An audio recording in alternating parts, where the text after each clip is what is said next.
เจ้าหรือคือกันเจ้าหรือผัวผู้คือกันเด้จักไผเป็นคนปะเอาจังว่าแต่บาดนะไผเป็นคนปะเจ้าหรือผัวเจ้าเป็นคนปะให้กันบ่ผิดกับพ่อปู ผิดกับพ่อปูบ่ถือกับพ่อปูเจ้านี้บ่ถือกับพ่อปูพ่อปูจมพ่อปูจมเป็นแม่ย่าได้ใช่แม่ย่าบ่แม่ย่าบ่ได้จมพ่อปูน่ะจมเป็นโพดจมตลอดผิดเราบ่มักตำอันนั้นค่อยตำเจียวเค็มเราก่อนลูกสาวบ่มักกินลูกสาวได้ลูก3คนเราก็ได้ผัวป้าคือกันนั่นกะผัวป้าผัวติดสาวผัวเอาผัวติดสาวอีแหละ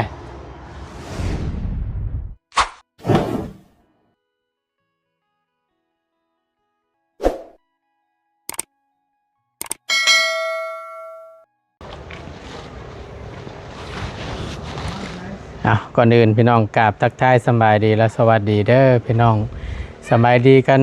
FC ปัจจุบันสุขคนพบเจอกันเนาะในคลิปนี้พอดีทั้งบตุนก็ได้มาหาทั้งน้องเป็นอีกครอบครัวหนึ่งน้องเป็นชื่ออย่างพี่น้องไอ้ชื่อน้องสายใจบอกพี่น้องไอ้บตุนกับยังบ่ฮู้ชื่อชัดเจนบันไดเนาะซึ่งเป็นเคสที่ทั้งบ่บุญมันป้าได้พบพ่ออยู่ระหว่างการเดินทางและบ่บุญได้ทายก็จังว่า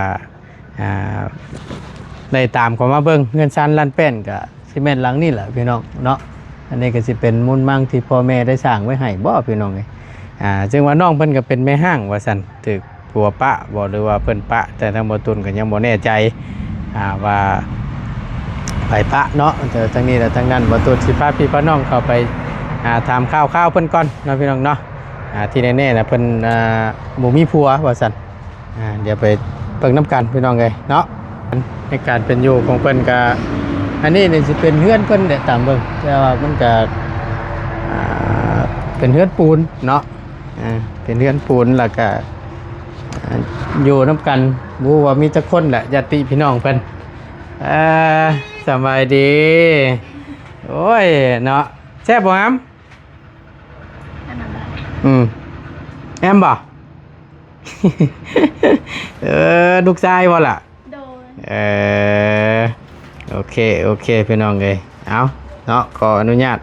มีแต่ว่านั่งหันหน้าว่าพี่ก็ได้ให้มันแจ้งหลายเลยเอาเนาะพี่น้องเอ้ยสบายดีรอบนึงเด้อน้องเด้อสบายดีลูกล่ะสบายดีก่อนจักปีแล้วนั่งนี่6 ปีแล้วเป็นเว้าเป็นบ่เป็นเว้าเลย6 ปีเองว่าบ่เป็นเว้าอยู่บ่เป็นนายที่1ได้นี่ลูกระบ้าวก็เป็นน้องคนนี้ลูกระบ้าวก็5 ปี4 ปี5 ปีนี่แหละเนาะพี่น้องเอ้ยก็ถือว่าได้เข้ามาพบเจอเนาะทั้งน้องคนนี้ชื่อจังไรก็ทั้งง่ายถามเนี่ยชื่อไซดีโอ้ดีโมเมนต์ใจดีเนาะไซดีเนาะสลายซอไซดีจักปีแล้วล่ะได้22 ปีแล้ว22 ปีแล้วมีลูกคนนึงโดยขออนุญาตถามพ่อเพิ่นไปใส่พ่อเฮาพ่อบังหลานี่พ่อลูกเจ้านี่พ่อเราอยู่บ้านเราแหละอยู่บ้านไหนพ่อเพิ่นแกงยางบ้านแกงยางโดยปะแล้วโดยเอากันได้จักปีแล้วล่ะจังได้ปะห่างกันได้ปี1เอาได้ปี1เอากันได้ปี1แสดงว่าเอาผัวนี่เอาปั๊บนี่แม่นอุ้มท้องแม่นบักหลาเพิ่นนี้อุ้มท้องตอนอยู่เฮือนบ่เอาได้ปี1เนี่ยก็ได้ปะบัดนี้ไผเป็นคนปะเจ้าหรือคือกันเจ้าหรือผัวผู้คือกันเด้จักไผเป็นคนปะเอาจังว่าแต่บาดนี้ไผเป็นคนปะเจ้าหรือผัวเจ้าเป็นคนปะให้กันบ่ผิดกับพ่อปู ผิดกับพ่อปูบ่ถือกับพ่อปูเจ้านี้บ่ถือกับพ่อปูพ่อปูจมเป็นแม่ย่าได้ใช่แม่ย่าบ่แม่ย่าบ่ได้จมพ่อปูน่ะจมเป็นโพดจมตลอด พิษเราบ่มักตำอันนั้นค่อยตำเจียวเค็ม เราโอ้โห บ่มักกินเค็มเฮ็ดหยังก็ให้ลูกไผ่ตำตลอดลูกไผ่เฮ็ดกับข้าวบ่ถูกปากว่าซั่นซะเนาะแม่นแล้วตำแจ่วเค็มลูกพ่อปู่น่ะได้จมให้ว่าตำแจ่วคือเค็มแท้สิบ่แล้วบัดนี้แหละเพิ่นเลยให้ลูกชายน่ะปะสิบ่หรือว่าแนวใดคอยอยากเมื่ออาจารย์อยากมาเฮือนนี้คอยครอบน้ำพัวคอยอยู่บ่ไปแล้วคอยอยากเมื่อแล้วบอกว่าคันจะอยากเมื่อจะบอกแม่ย่านั่นแหละคอยก็บอกแม่ย่าเพราะว่าแม่คอยอยากเมื่อคอยว่าแล้วนี่แม่ย่าคอยให้เรายังกินฮอดเด้ให้แล้วเขาเบาความตอนแรกเขาถามคอยเป็นยังจึงอยากเมื่อติคอยว่าผิดกับพ่อปู่จะผิดยังจะเราบันทึกยังกับพ่อปู่เราว่าได้ซะว่าคอยขี้ข้านนี่แหละว่าคอยขี้ข้านเจ้าขี้ข้านว่าคอยขี้ข้านคอยกะเฮ็ดคือกั้นเวียกคอยยังเด็กน้อยคอยบ่ฮู้ตอนนั้นจักปีตอนได้ผัวใหม่ๆจัง15 ปี15 ปีคอยบ่ฮู้ความคอยยังเด็กน้อยทางปู่ๆเลยว่าลูกไผ่น่ะขี้ข้านว่าลูกไผ่ขี้ข้านบ่เฮ็ดเวียกเฮ็ดงานเจ้าก็เฮ็ดอยู่เนาะเฮ็ดอยู่ไปให้ไปหน้าไปสวนไปตัดกล้วยก็ซ้ำนั้นแหละเขาจมตลอดก็เฮ็ดอยู่เวียกก็เฮ็ดคือเด็กน้อยนี่แหละเฮาเฮ็ดจำเฮาเฮ็ดได้เนาะพอยังอายุยังน้อยอยู่ตอนนั้นคือเอาผัวตัวน้อยแท้ก็ยังว่าอุ้มท้องตอนอยู่เฮือนบ่อุ้มท้องตอนอยู่เฮือนโดยอ้าวท้องกับพ่อเพิ่นนี่แม่แล้วมันผิดพลาดมันผิดบ่ฮู้มันผิดพลาดแม่บ่ฮู้ป้องกันบ่ฮู้ป้องกันบ่ฮู้หยังเลยโอ้ยครั้งแรกในชีวิตครั้งแรกในชีวิตพลาดช้ำก็เลยอุ้มท้องถือผ้าแล้ววันนี้ก็เลยเอาเลยบัดนี้ผัวน่ะเอาเลยได้แต่งได้หยังจับเจืออยู่บ่บ่ได้แต่งฮิตของเลยบ่ได้เฮ็ดหยังเลยบ่ได้แต่งฮิตของเลยตัวสร้างว่าแต่ทั้งพ่อทั้งแม่เจ้าได้ซะล่ะพ่อแม่เจ้าได้ซะพ่อแม่ค่อยกะป้าพ่อแม่ได้พ่อแม่ค่อยนี่ป้าแล้วป้าไปป้าเจ้านะป้ากันพอค่อยกับแม่ค่อยเขาบ่ได้ฮักกันแล้วเอาเป็นเลิกแล้วเขาปะแล้วใช่สั่งว่าแต่แยกทางกันคือกันนั่นกะเพื่อนหลังนี่เจ้านอนเจ้าอยู่กับไผซะอยู่กับเอื้อยโดยแต่กับลูกชายนี้3 คนบ่ยังไง3 คนนอนอยู่เพื่อนหลังนี่เนาะโดยเอื้อยเจ้าไปไสซะไปเฮ็ดเวียกโรงงานโดยผู้เอื้อยเพิ่นก็ยังบ่ได้มีครอบมีครัวบ่แม่ห้างคือกันอ้าวสร้างว่าแต่เจอไม่ห้างชนไม่ห้างบานนี่ว่าขอโทษขออภัยน้ำลายพี่น้องผู้เอ้ยน่ะก็เพิ่นเคยมีครอบมีครัวมาก่อนลูก3ไม่ห้างลูก3ได้ลูก3 คนเราก็ได้ผัวป้าคือกันน่ะกะผัวติดเช้าผัวติดเช้าอีแลผัวไปลินเช้ากับป้าเลยเอ้ยคอยอดมาได้บ่ติแหละเนาะมีครอบมีครัวมีลูกมีเต้านำกันพอจังว่าไปนั้นก็เลยอดบ่ได้ก็เลยปะบัดนี้ผัวบ่ได้ฮักบ่ได้แพงก็ไปลินเช้าปะ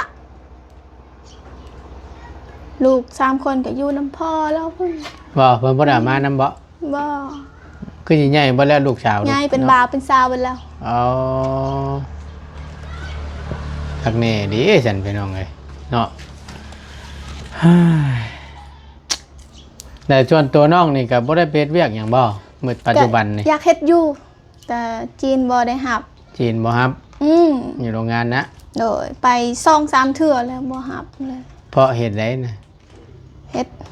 เพราะเหตุใดเพิ่นจังบ่รับคนงานเต็มสิบ่หรือว่าแนวใดแม่นหลายคนหมดเดือนนี้ค่อยสิไปสมัครเบิ่งโรงงานหยังงาน านเขาตักดินดำเด้ ตักดิน ดำเบิด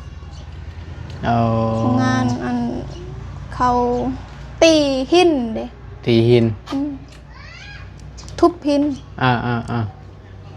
ไปสมัครหลายเทื่อแล้วแต่เพิ่นบ่เอาย้อนว่าคนงานเพิ่นยังบ่ทันขาดเด้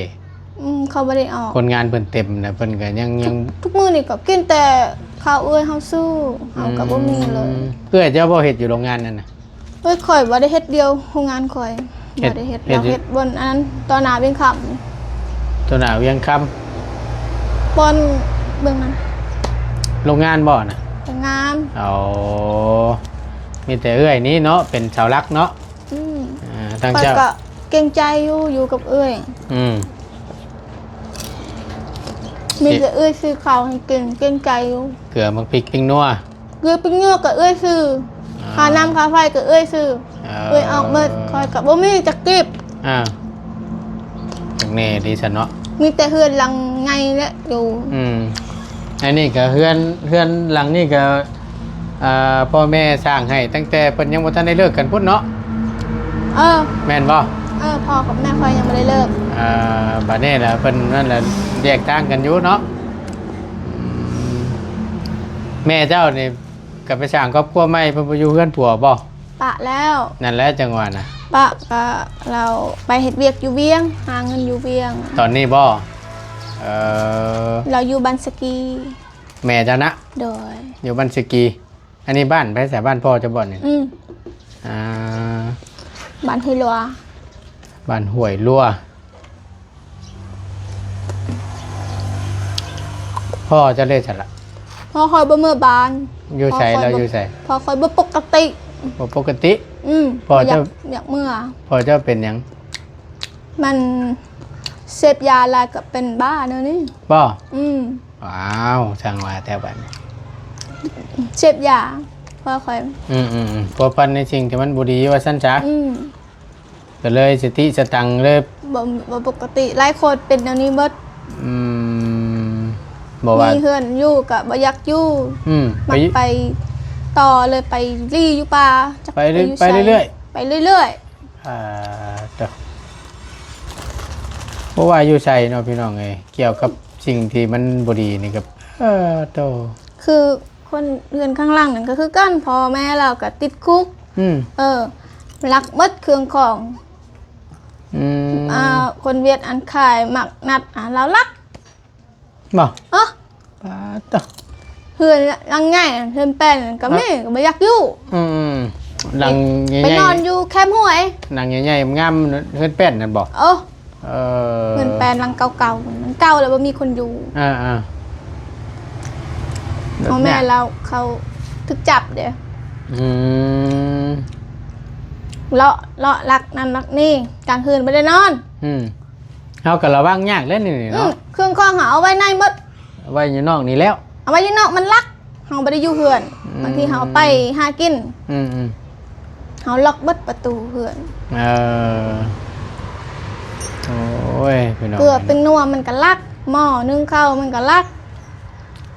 ขอแต่ว่าขายได้นะว่าแล้วกันเนาะหรือว่ากินได้นะเนาะเอาไปเบิดเลย เห็นหยังก็ลักหมด คือผ้าคอยเอาไว้บ่ดีมันลักหมดแล้ว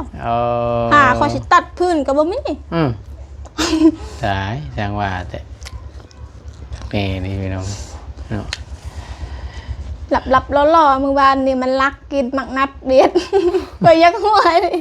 เจ้าก็เห็นบ่ เห็น ได้เฮ็ดได้บาดนี่เพิ่นจับไล่อยู่บ่ เขาบ่กล้าจับมันดอก เขาบ่กล้าจับ มีคนผู้ปกครองอยู่แต่เขาบอกเบิ่งแหงเราโอ้เห็นอันตรายพี่น้องเลยเนาะเดี๋ยวว่าได้ใดบักหล่าเพิ่นได้เฮียนอยู่บ่น่ะยังอยู่มันบ่ฮู้หยังนะ ว้าวบ่ทันได้จังติถามลองถามมึงหน่อย จอนนี่บ่นี่ชื่อจอนนี่โว้ชื่อเขาตั้งตอนอยู่เฮือนพวนพ่อปู่ตั้งชื่อให้ พ่อปู่ตั้งไงบ่จอนนี่ชื่อม่วนแท้ชื่อกับคือกันกับพลังพิเศษเลยเนาะ บักจนนี่รักษา สั่งกูอยู่ไหน โอ้นึกว่าเพิ่นเฮียนแหละเนาะยังบ่ได้เฮียนจ้ะ ยัง อืม คันอยู่เมืองอ่ะ เขาคงเห็นแล้วเนาะสำนี่นะ ดกระบาวเฮียนแล้วจำนี่อยู่อนุบาล ให้ อนุบาล 8 ปีก่อนเขาเห็น บ่อยู่ปีเพิ่นทับ8 ปีบ่ล่ะ คันเราฮู้ความก็ให้เขาคงเห็น อ่า ยานมันยางรถยานรถตำนะ ย่างแถวทางนี้ โรงเรียนอยู่พุ่น โรงเรียนอยู่บ้านใดโรงเรียน นี่ใกล้กับบ้านอันนี้2 บ้านไปย่าง บ่ ใกล้ควร เอาแล้วให้ใหญ่ก่อนซะเนาะ มันจังอันนั้นแน่อันตรายคือว่าแหละพี่น้องอยู่บ้านละบ้าวก็คือกันถ้าหากว่าแบบโรงเรียนอยู่ในบ้านนะพี่น้องเอ้ยกับพุ่นละ7-8 ปีพุ่นละถึงสิได้เข้าจังซี่นะ โดย อันนี้ก็คือกันอยู่ปีก็ได้เนาะเอาผู้ใดทางอันนั้นบ่ต้นได้อันนี้พี่น้องไงบ่ต้นก็ลืมบอกบ่ละบ้าวชื่อบ่ต้นเด้อชื่อละบ้าวบ่ต้น อันขับรถอันใดชื่ออะไร บ่บุญ บ่บุญ แม่ คนหมู่บ้านคนนี้เขาว่าเราเบาเตียง บ่ แต่ แม่ ว่าน บ่แม่น บ่แม่น เขาว่าเบาเตียงนะสัมภาษณ์เจ้ามื้อนั้นไปหาหน่อไม้ ข่อยว่าบ่แม่นแล้วถามข่อยว่าเจ้ารู้จักบ่ข่อยบ่รู้จักข่อยมีโทรศัพท์อยู่แต่ข่อยบ่เคยติดตามเบิ่ง ทีมงานเดียวกันนี่แหละ โดย บ่เตียงหมู่เดียวกันหัวหน้าทีมนั่นแหละเพิ่น เบาบุญ นั่นบ่บุญ เบาต้น แม่น ข่อยบ่รู้จักข่อย แต่ บ่ ละ เคยติดตามเบิ่ง ติดตามเบิ่งเด้อนี่เบิ่งเด้อเจ้านั่งอยู่ในกล้องนี่เด้อ อายเด้อ อายบ่บ่อายนี่ บ่ต้องอายดอกเนาะพี่น้องเอ้ยเนาะก็ถือว่าได้เข้ามาเยี่ยมยามถามข่าวทั้งน้องเพิ่นนี่ก็ถือว่าเป็นครั้งแรกว่าซั่นซะเนาะทั้งอ้ายสิถามก่อนบัดนี้สิ่งที่จำเป็นที่สุดณตอนนี้ถ้าว่าทีมงานอ้ายช่วยได้หรือว่าผู้ใหญ่เพิ่นพอสิชดช่วยได้นี่เจ้าต้องการหยังแฮงที่สุด ข่อยต้องการอยาก อยากได้หยังแฮงที่สุด อยาก สิ่งที่จำเป็นนั่นน่ะเนาะ อยากได้บ้านหลังนึงเงินหลังนึง บ้านหลังหนึง กับรถจักร บ่ หลังนึงคันนึง อยากได้รถจักรคันหนึง โดย บ่ได้มีบ่ซะ บ่มีข่อย เออ บ่มีคันนึงเลย เวลาไปเฮ็ดเวียกเฮ็ดงานก็ลำบากเด้อนี่เนาะ เนาะ ลำบากเลยบ่มีรถเลย โอ้ยพี่น้องเอ้ยอันนี้คือความฝันเพิ่นพี่น้องเอ้ยเนาะแต่ว่าข้าวน้ำเด้สัตว์ผม ค่าน้ำ ข้าวกินนั่น กับบ่มี บ่มี โดย เออ มีแต่เอื้อยซื้อ มันจะเอ้ยชื่อ ข่อยก็อยากซื้อคือกันบ่มีเงิน อยากช่วยอยู่เนาะ โดย อยากช่วยเอ้ยอยู่ อยากเลี้ยงลูกนี่แหละอยากซื้อก็จังได๋ก็เอื้อยจมว่ามีแต่กินข้าวเอื้อยนี่แหละเพิ่นบ่เห็นซื้อข้าวกิน เอ้ยจมให้ ก็จมและเฮาอยู่กับลาวบ่ได้ซื้อหยังกินก็บ่เวียกก็บ่ได้เฮ็ดมีแต่เอื้อยซื้อก้อยก็อยู่กินนอนกินนอนก็ซ้ำอยู่กินนอนกินนอนแล้วบ่มีเวียกเฮ็ด บ่ได้ไปทางไหนเนาะ ก็คอยไปหาหน่อไม้ มีแต่ไปหาหน่อไม้ส่วนหลายเนาะพอได้มาขายแล้วพอได้เงินซื้อข้าวซื้อน้ำเนาะ ซื้อหยังวะบ่มีเงินซื้อ พอได้จุนเจือเราก็ได้เนาะก็แบบก็บ่พ่อแม่ก็บ่อยู่กับเอื้อยกับลูกชายเนาะ อิ่มเราบอกกินขนมน่ะฮะหวามอิ่มแล้วกินขนมแอมบอก จ้า พี่น้องเลยเป็นขนมแล้วก็น้ำเด้อ โดยขอบใจเด้อ โดยบ่เป็นหยังเนาะซื้อขนมมาต้อนเพิ่นพี่น้องเลยกินมึงด้วยหาแซ่บบ่กินมึงด้วย แซ่บขนม กินมึงด้วยเอ๊บ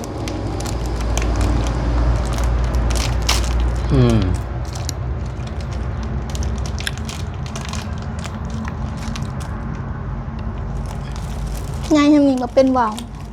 งึดนะ ใหญ่จะมียังบ่เป็นเว้าอยู่เนาะ บ เว้าแต่จะโดย กินข้าวนี้ สำนัก สำนั่น เอิ้นแม่ได้ซะ บ่ได้เอิ้นแม่ เอิ้นจังได เอิ้นชื่อ เอิ้นชื่อเลย เอิ้นชื่อเอิ้นชื่อเลย คันเอื้อยข่อยมันก็อ้องว่าอ้องอยู่ว่าป้าอยู่มันอ้องอ้องป้าภาษาบ่รู้ว่าบากบาก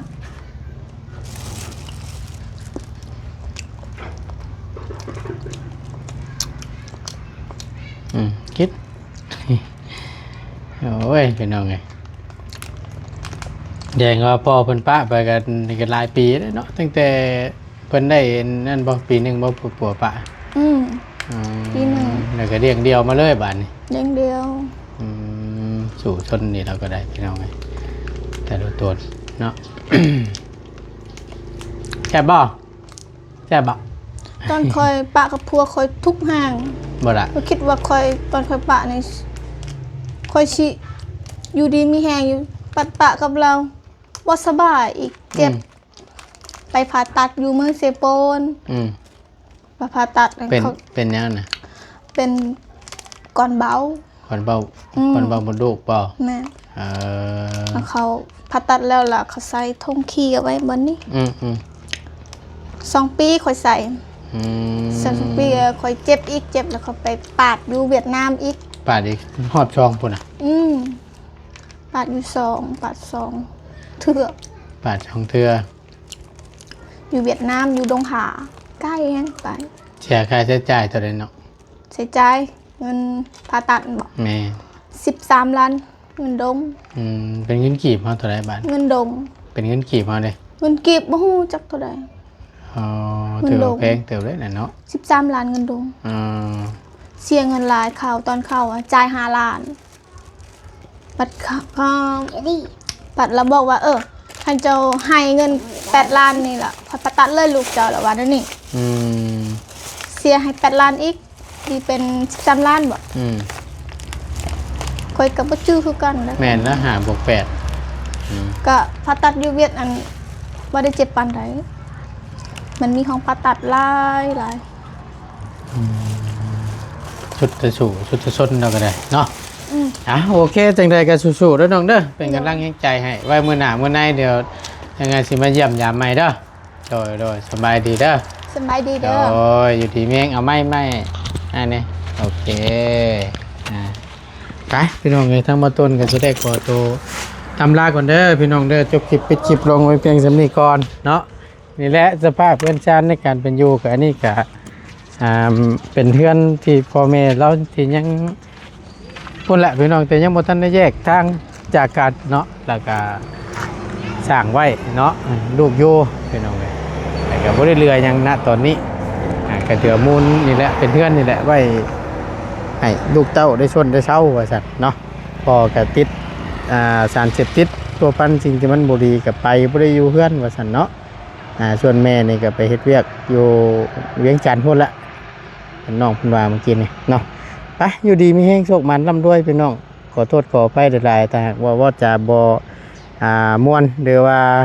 ถามแล้วมันบ่ถูกบ่ต้องเนาะขอโทษขออภัยหลายๆอยู่ดีมีแฮงเด้อพี่น้องเด้อสบายดีเด้อฮ้อนจับเนาะ